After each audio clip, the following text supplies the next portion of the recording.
Hello students, how are you? सब बढ़िया है। चलो आज अपन एक और टॉपिक का रिवीजन करने जा रहे हैं जिसका नाम है माइटोसिस। ठीक है, तो ये रिवीजन सीरीज है और इसमें बहुत डिटेल एक्सपेक्ट मत करना क्योंकि अपन एनसीईआरटी का ही क्विक रिवीजन कर रहे हैं वो इतने दिन से, काफ़ी दिन से। तो आप एक काम करना, जो जो इम्पोर्टेंट पॉइंट हो वो साथ साथ नोट करते जाइएगा, ठीक है। अदरवाइज केवल देख भी लोगे तो अगर पहले से आपके प्रिपेयर्ड है तो याद हो जाएगा। क्लियर? चलिए तो mitosis term was given by Flemming. Clear? तो माइटोसिस के बारे में दो तीन इंपॉर्टेंट बातें। पहला, mitosis produce genetically identical cell. Genetically identical cell मतलब जो दो नई सेल बनेगी जिनको अपन बोल रहे हैं प्रोजेनी या संतति कोशिका, वो अपने मदर जैसी प्लस आपस में भी एक जैसी ही होगी। साथ साथ उनमें सेम नंबर ऑफ क्रोमोसोम्स। इसीलिए इसको क्या बोला जाता है? Equational division. क्या बोला जाता है? Equational division. ठीक है, तो पहला बात याद रखना कि माइटोसिस से जो नई सेल बनती है उनमें क्रोमोसोम नंबर सेम रहते हैं, इसलिए इक्वेशनल डिवीजन कहलाता है। दूसरा चीज, माइटोसिस की स्टडी के लिए बेस्ट मटेरियल या बेस्ट सब्सटेंस या बेस्ट सेल कौन सी है? Root tip cell. Actively cell division हो रहा है, root tip cell are the most suitable cell. तीसरा बात, माइटोसिस एनिमल के अंदर, हमारी बॉडी के अंदर खासकर एनिमल सेल के अंदर, it occurs only in diploid somatic cell. किसमें हो रहा है? डिप्लॉयड सोमेटिक सेल में। जबकि अगर प्लांट की बात करें तो it occurs in both haploid and diploid cell, खासकर कुछ लोअर प्लांट के हैं उनके अंदर। ठीक है, इसी तरीके से, हाँ, सभी प्लांट में होना हो, लोअर प्लांट में जरूर होगा। इसी तरीके से कुछ इंसेक्ट है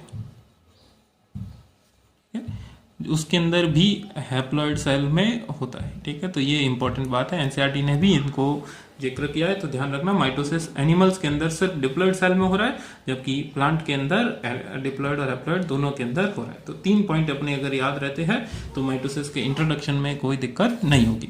अब अपन बात करते हैं माइटोसिस के अंदर होने वाले डिवीजन की। ठीक है, तो डिवीजन, जो न्यूक्लियर डिवीजन खासकर है, दो फेज में होगा। पहले अपन बात कर रहे हैं माइटोसिस के अंदर होने वाले न्यूक्लियस के डिवीजन को। उसमें 4 स्टेजेस, हम सबको मालूम है ये 4 स्टेजेस। ठीक है, first one is prophase, second one is metaphase, third one is anaphase, last one is telophase. ठीक है, प्रोफेज, मेटाफेज, एनाफेज और टेलोफेज, इन सब की अपनी अपनी कैरेक्टरिस्टिक्स है। इसमें सबसे शॉर्टेस्ट या सबसे कम ड्यूरेशन की कौन सी फेज है? Shortest phase is anaphase. Clear? तो अपन एक एक के जो भी चेंजेस है उनको डायग्राम के थ्रू देखेंगे। ठीक है, साथ साथ अगर तुमको लगे कि कुछ इंपॉर्टेंट पॉइंट है, क्योंकि अपन ये क्विकली रिवाइज करने जा रहे हैं, तो तुम नोट भी कर सकते हो, नहीं तो सिंपली इसको ध्यान दोगे तो भी आसानी से याद हो जाएगा। ठीक है, चलिए पहला है प्रोफेज।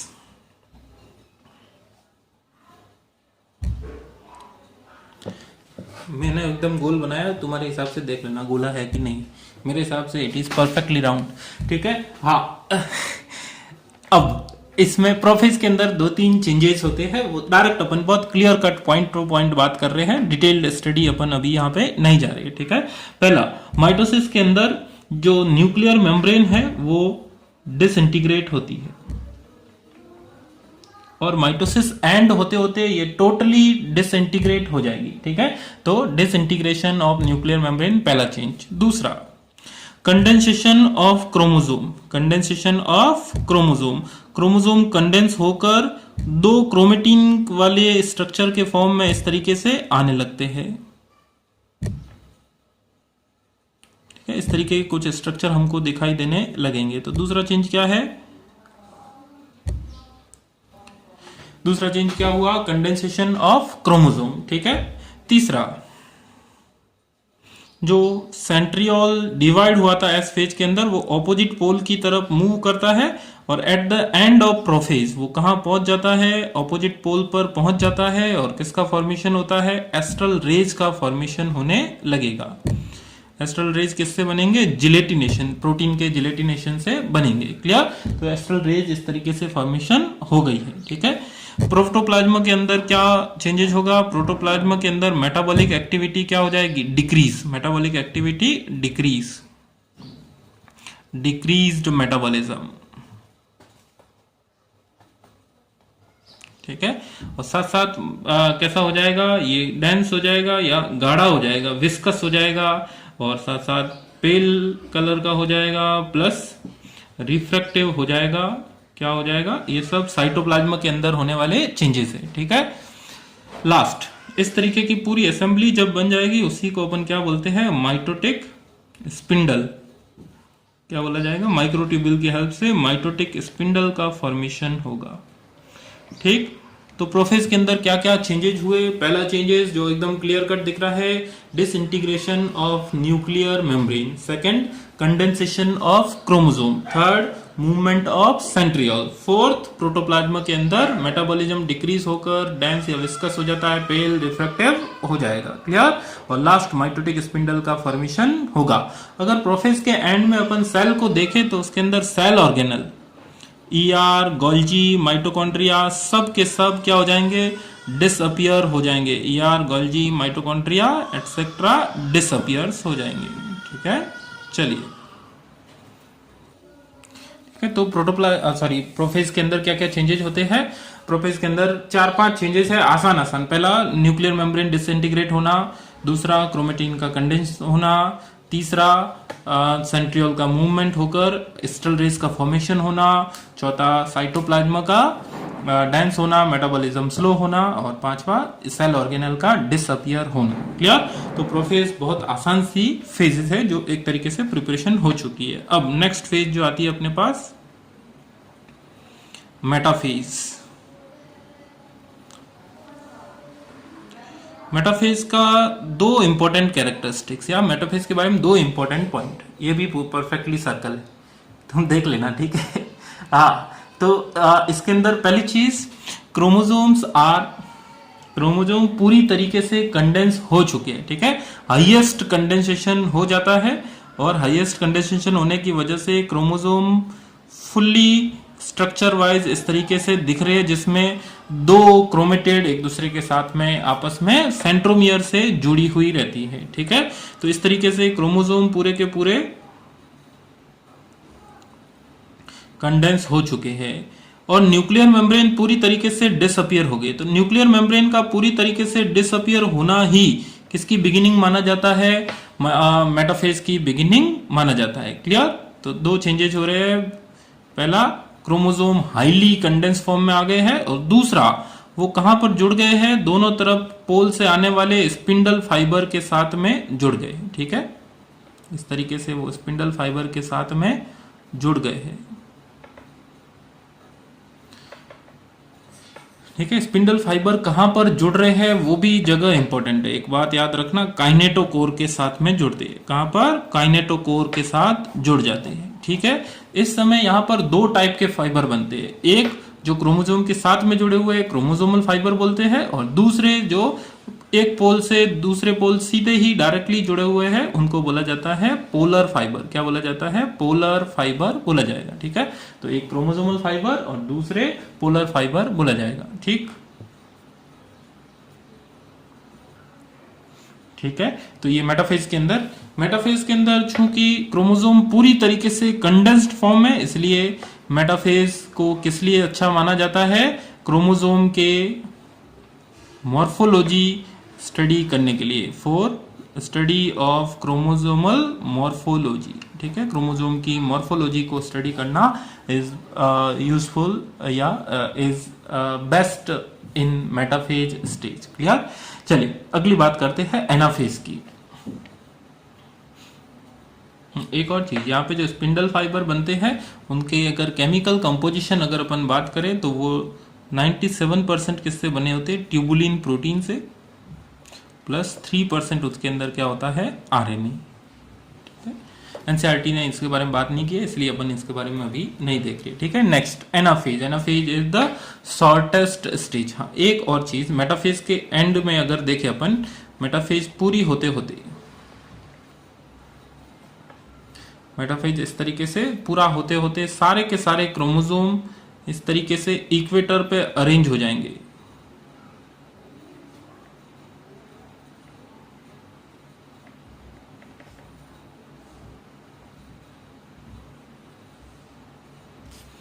ठीक है, और इक्वेटर पे जब अरेंज होते हैं तो ये जो इनका प्लेन ऑफ अलाइनमेंट होता है, इसी को नाम दिया जाता है मेटाफेज प्लेट। क्या बोला जाता है? Metaphase plate. Plane of arrangement या अलाइनमेंट ऑफ क्रोमोसोम। इस अलाइनमेंट में अगर अपन देखें तो जो सेंट्रोमियर रहते हैं, दे आर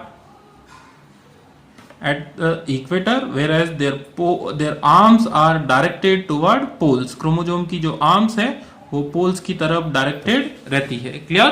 तो तीन बातें मेटाफेज के बारे में। पहला, chromosomes are highly condense, so useful for chromosomal morphology. ठीक है, next, spindle fibre attach to the chromosome at centriole with the help of kinetochore. Kinetochore क्या है? प्रोटीन है। स्पिंडल फाइबर किससे बने हुए हैं? ट्यूबुलिन और आरएनए से बने हुए। और लास्ट तक आते आते सारे क्रोमोसोम इक्वेटर पे अरेंज हो जाते हैं और उनके प्लेन, उस प्लेन को क्या बोला जाता है? Metaphase plate. जब अरेंजमेंट होता है तो सेंट्रियोल इक्वेटर पे है, आर्म्स किस तरफ रहती है? पोल्स पर रहती है। क्लियर? नेक्स्ट, अब बात करते हैं एनाफेज की। ठीक है, वहां पे जगह नहीं है, अपन इधर बात कर रहे हैं। एनाफेज के अंदर तो बहुत ही आसान दो चेंजेज हो रहे हैं।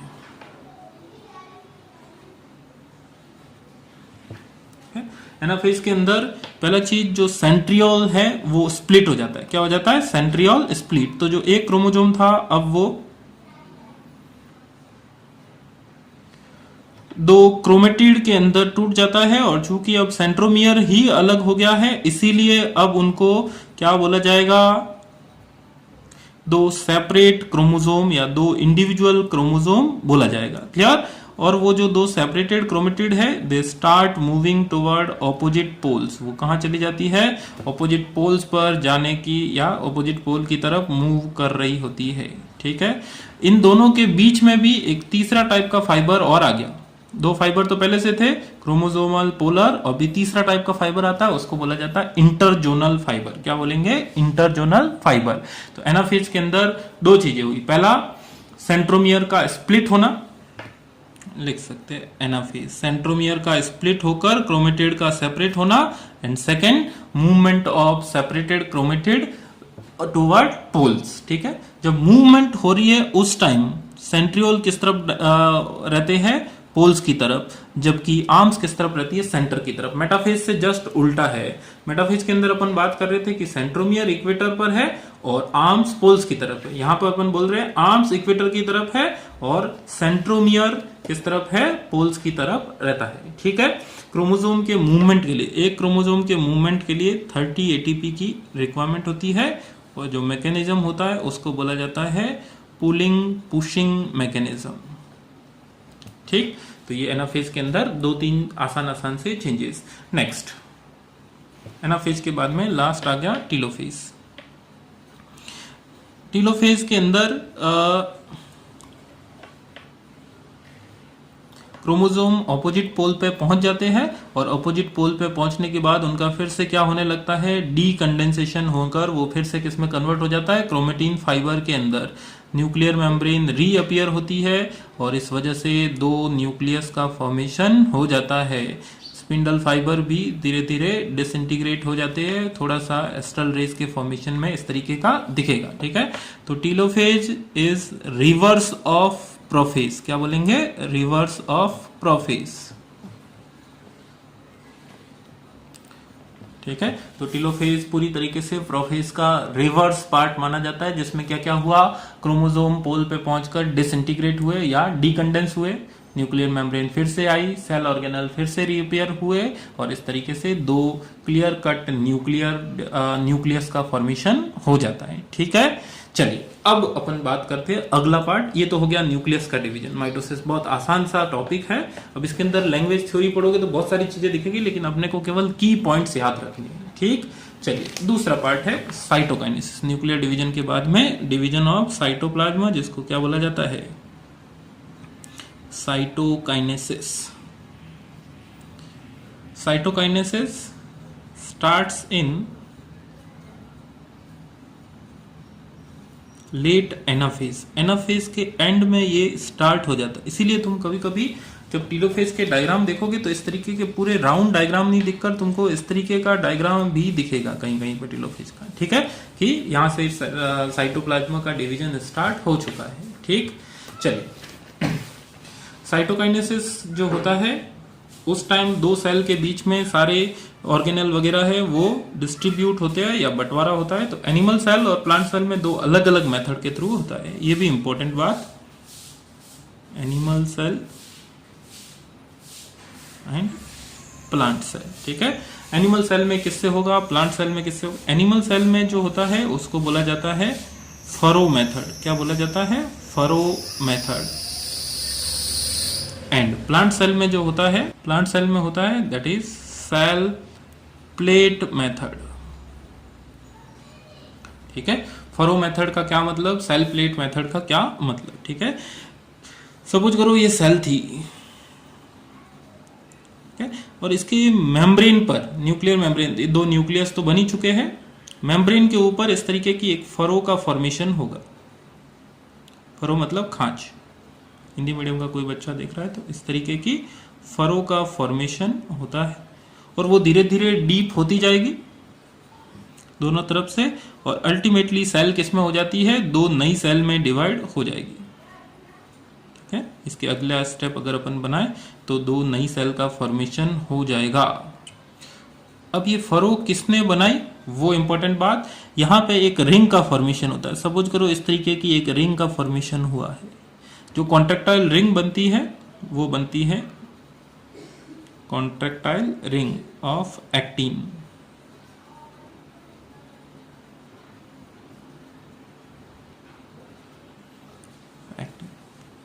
ठीक है, वो धीरे धीरे कॉन्ट्रैक्ट होती जाएगी, इस तरीके से कॉन्ट्रैक्ट होगी, और कॉन्ट्रैक्ट होने की वजह से फरो डीप होती जाएगी। अल्टीमेटली दोनों तरफ की फरो साथ में फ्यूज हो जाएगी और दो नई सेल का फॉर्मेशन हो जाएगा। क्लियर है। चलिए, तो इस तरीके का जो फॉर्मेशन हो रहा है वो किस मैनर में हो रहा है, सेंट्रीपीटल ऑर्डर में। किस तरीके का हो रहा है, सेंट्रीपीटल ऑर्डर। ठीक, जबकि जो सेल प्लेट मेथड है उसके अंदर जस्ट ऑपोजिट चीज हो रही है। सपोज करो ये एक सेल थी, उसके अंदर दो न्यूक्लियस बन गए हैं। अब ये दोनों न्यूक्लियस जो है वो इनके बीच में, सॉरी सेल के बीचों बीच इस तरीके के कुछ स्ट्रक्चर बनते हैं जिसको बोला जाता है सेल प्लेट। क्या बोला जाएगा, सेल प्लेट। बेसिकली ये गोल्जी बॉडी की वेसिकल्स के आपस में फ्यूज होने की वजह से स्ट्रक्चर बनता है। इस तरीके का स्ट्रक्चर बन गया है, और ये स्लोली स्लोली सेंटर से स्टार्ट हुआ था और किस तरफ मूव करता है, पेरिफेरी की तरफ मूव करता है। ठीक है, पेरिफेरी की तरफ मूव करता है, इसीलिए इस ऑर्डर को क्या बोला जाता है, सेंट्रीफ्यूगल। सेंटर से स्टार्ट होकर पेरिफेरी की तरफ या मेम्ब्रेन की तरफ जा रहा है, सेंट्रीफ्यूगल ऑर्डर बोला जाता है। तो प्लांट में किसकी हेल्प से होता है, गोल्जी बॉडी की वेसिकल्स, फ्रॉम गोल्जी वेसिकल्स। और गोल्जी वेसिकल में भरा हुआ क्या है, कैल्शियम मैग्नीशियम पैक्टेट। इसीलिए वो बाद में क्या बन जाएगा, इसीलिए वो बाद में क्या बन जाएगा, मिडल लेमिला। सेल वॉल जब बनेगी तो क्या किस फॉर्म में कन्वर्ट हो जाएगा, वो मिडल लेमिला में। यहीं पर एक कंपटीशन का और इंपॉर्टेंट पॉइंट बनता है, ये जो स्ट्रक्चर बनता है इसके अंदर और भी माइक्रोट्यूब्यूल वगैरह अरेंज होते हैं, और स्ट्रक्चर जो बनता है उसको बोला जाता है फ्रेगमोप्लास्ट। क्या बोला जाता है, फ्रेगमोप्लास्ट। ठीक है, तो दोनों के अंदर, इसके अंदर फरो मेथड से पेरिफेरी से या मेम्ब्रेन से सेंटर की तरफ जाता है, इसमें सेंटर से मेम्ब्रेन की तरफ, जिसको बोला जाता है cell plate method. Cell plate किससे बनती है, फ्रॉम गोल्जी वेसिकल्स के फ्यूज होने की वजह से। फरो किसकी वजह से बनती है, इस रिंग की वजह से, कॉन्ट्रैक्टाइल रिंग। ये जो स्ट्रक्चर बनता है इसमें और भी दूसरे प्रोटीन, माइक्रोट्यूब्यूल वगैरह जुड़कर क्या बन जाते हैं, फ्रेगमोप्लास्ट बनता है। ठीक है, तो ये रिवीजन वाला पार्ट था, इसको अपन ने शॉर्ट में जल्दी से पूरा कर लिया। ठीक है, आगे अपन बात करेंगे मियोसिस के बारे में। ठीक, की पॉइंट्स याद रखना है, बाकी सब आसानी से हो जाता है। ठीक, चलिए